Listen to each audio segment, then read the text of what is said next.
Hello hello. हाँ light वाला भाई बोलो पावर हाउस થી બોલો हाँ बोल।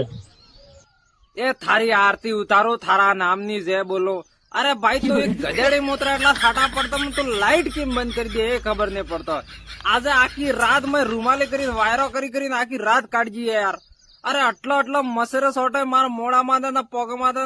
પોદો માથે એક પોદો મોટો ને એક પોદો નાનો થઈ ગયો બોલ અરે તું ફક્ત દયા કર આખી રાત મેં બે કાઢીએ મસેરા હાથે મીટિંગ કીધી આખી રાતર મેં नहीं वो फिर जो हवार पड़ी थी तभी जो तू लाइट बंद करके बैठा था बस चालू कर अरे भाई साहब रात्रे 2 वायर हमारा सिपकाई गया था એટલે બંધ કરી દીધી तो वायर टकराई गया था तो तारा रात्रे आवी રાત્રે મારા થોડું જુદું પાડવા જવા હું સિપકાઈ ગયો તો अरे भले ही हमारे ने जवानो पण हमार तो लाइट જ जुए હા અમારે જીવવાનો યાર ભાઈ खबर हूं है यार તમારે તો કોઈ બી કરીને લાઈટ જ જોજે બસ થાજી પોદાન મોરાન દુકાન હાથ રાત થઈ ગઈ મોટકામ વાળમ તકાત મસર સોટે આજ આખી રાત અમે ગરીબ આદमी અમાર કને એટલી સુવિधा થોડી મસર મારવાની દવા હવા લગાવી શકો સાત દિમાગ ખરાબ તમે યાર આ પહેલા આ એક સિસ્ટમ બંધ કરો ફરક છાટા પડે લાઈટ કાપવાનું બંધ કરો